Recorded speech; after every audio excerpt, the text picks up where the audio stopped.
coloration of the skin. Some people like it really very much, and they want to be tender.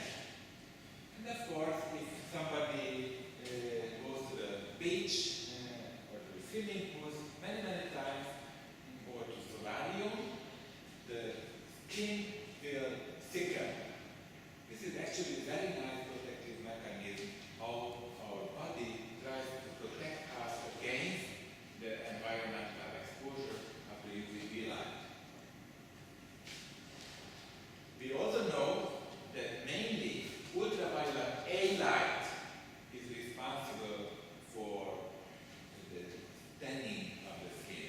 UVB light also makes some tanning with a different mechanism, but UVA light is the most important tanning. In the different tanning salons, UVA light is emitted around 95–98% of the tanning lamps emit UVA light. However, also in the tanning salons, these lamps emit also UVB light. Therefore, you might get burning also in the tanning salon. Although they emit mainly UVA light because the aim to get to be tanned. We dermatologists don't like it actually. However, if you are frequently exposed to ultraviolet B light, it is just a question of time and dosage. You will get definitely skin DNA damage, immunosuppression, and skin cancer. All individuals will develop skin cancer if they are exposed with an increasing amount of UV light. Of course, differences could be. If I have a highly sensitive skin, for me it would be enough just to go to the solarium 20 times per year and just to have 1 or 2 weeks holiday in the summer vacation, and definitely I will develop skin cancer in 20 years. If somebody has a dark skin, Dr. Badavi probably could go to solarium or to the beach without any problem. However, I'm sure that if he would go to the solarium the whole year, each week, he would get all the skin cancer in ultraviolet B light. However, somewhat more effort should be done to reduce the skin cancer on his skin than on my skin. And of course, vitamin D synthesis is very known. They are known that we need ultraviolet B light. UVB light is responsible for vitamin D synthesis. Sometimes the different solariums have advertised that they need and we need solarium to get enough ultraviolet, to get enough vitamin D. Is it true? Is it okay? No. Solariums usually emit UVA light that will not use any vitamin D in our skin. And on the other hand, usually 15 minutes under sun during summer season is enough to produce enough vitamin D in the intensity that we really need. We know that the UVB light and UVA light how deeply penetrates into the skin. We know that the UVA light penetrates more deeply and reaches the dermis. However, the UVB light, the shorter wavelength UVB penetrates only until the epidermis. The biological effect of the UVB light is in here. The main chromophore for the UVB light is the DNA. And you know that the DNA damage will induce cell death. When we are using ultraviolet light for the treatment, what we are doing actually, we are doing DNA damage. And if we are doing DNA damage, the cell that was targeted by the UV light will die. It's a very simple mechanism. However, it is also known that ultraviolet light and sun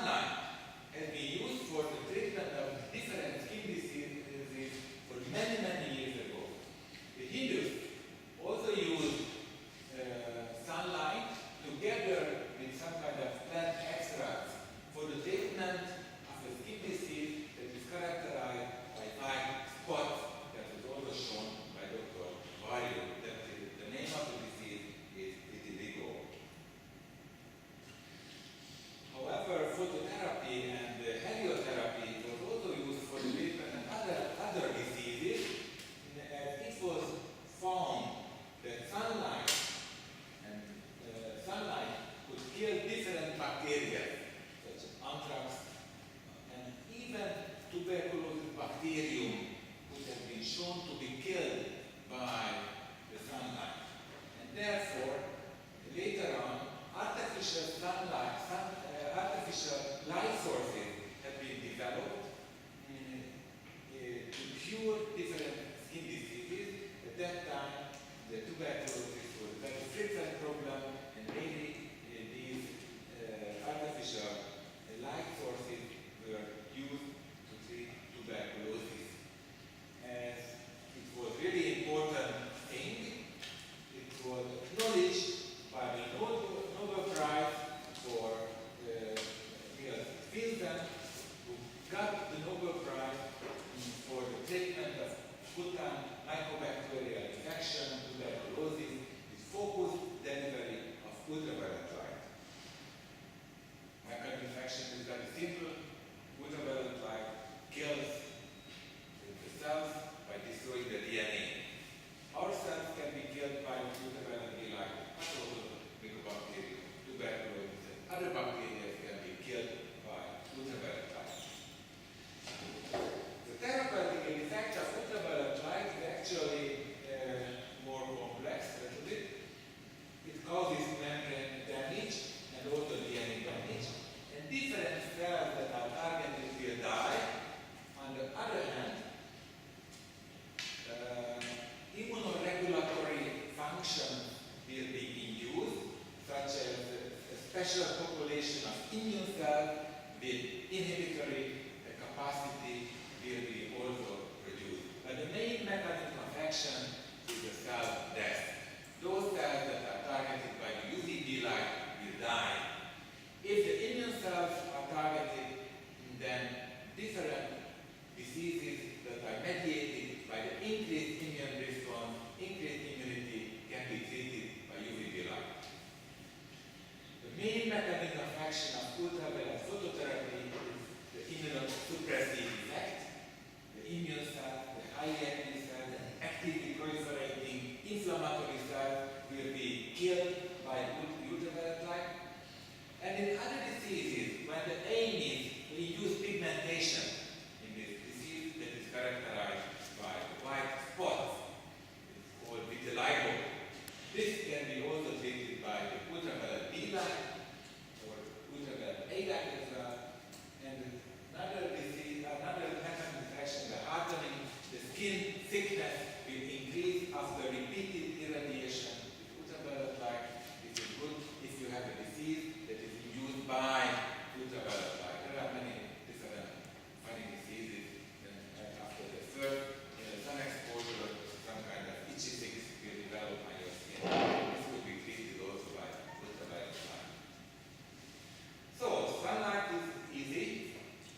depending on the disease we want to treat.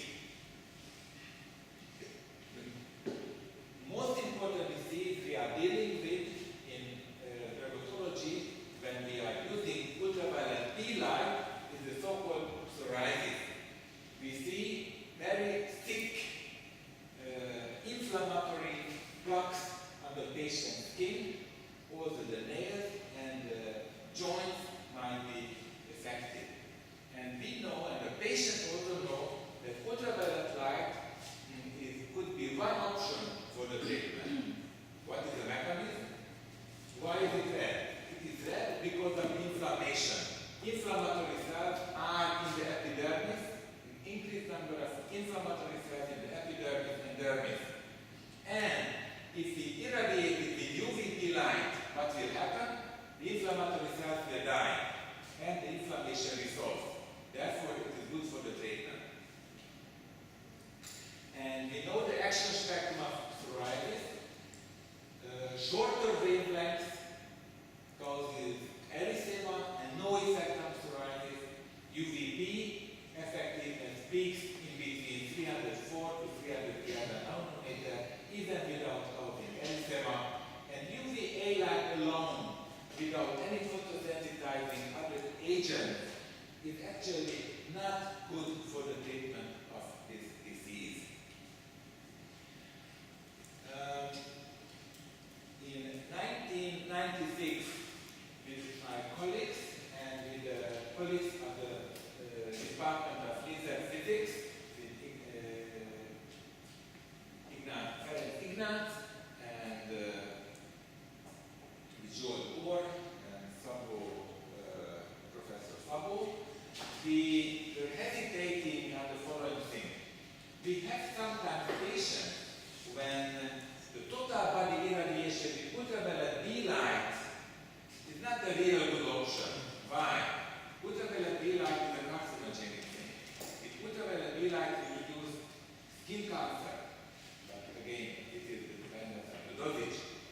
And we were hesitating what would be if we could develop a device when we could only targetedly treat the diseased areas of the patient, whereas the non-involved skin would not be treated and targeted by the UVB light. And we were looking for the different laser light sources, and we found that there is a laser in this UV ultraviolet B range emitting 308 nanometer in this wavelength. It is just in the middle of the antipsoriatic spectrum. Therefore, we suppose that this laser light source could be good treatment. This was our laser. It had a very high energy, and the pass time is in the nanosecond range. And in 1996, we were using this laser. This is for research purposes. And 4 years later, an American company called Photomedex came out with another laser with a very similar parameter. It's a little bit nicer than our class was, but much more expensive. But actually, both lasers are the same regarding the energy and the emitted light. How to do the treatment? First, we measure the so-called minimal erythema dosage. Minimal erythema dosage is the dosage of the light that is able to induce erythema, reddening in the skin. And now we measure here that, for example, minimum homogenic erythema was seen here in 200 millijoule per square centimeter. And then, depending on the disease, we initiate different treatment. In patients when there are white spots on the skin in vitiligo, we were delivering low dosages, and in other diseases, in the skin you see inflammation, we can start in higher dosages. This is how the treatment looks like. If Saturday you will come to the Department of Dermatology, you will have the chance to see this laser and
also good for the treatment of other inflammatory disease such as eczema.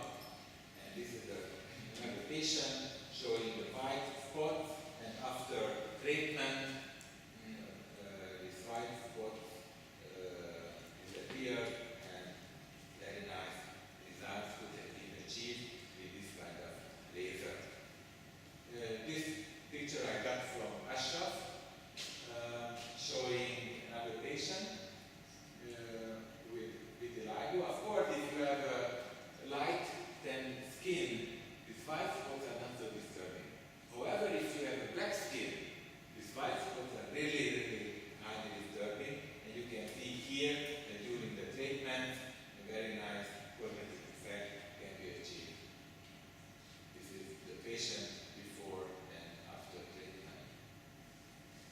So, this device and this treatment strategy that this Excimer laser can be used for the treatment of different skin disorders were coming from Szeged. The first papers were coming from us together with the Department of Laser Physics and Quantum Electronics, and the Americans made the money. They sold the device at the beginning. It was around $200,000 US. Can you imagine? And they sold approximately 400, maybe Asha would know better, 400 or 600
treated with brown hyperpigmentation, and this is the untreated skin that with this kind of LED we can also achieve completely symptom-free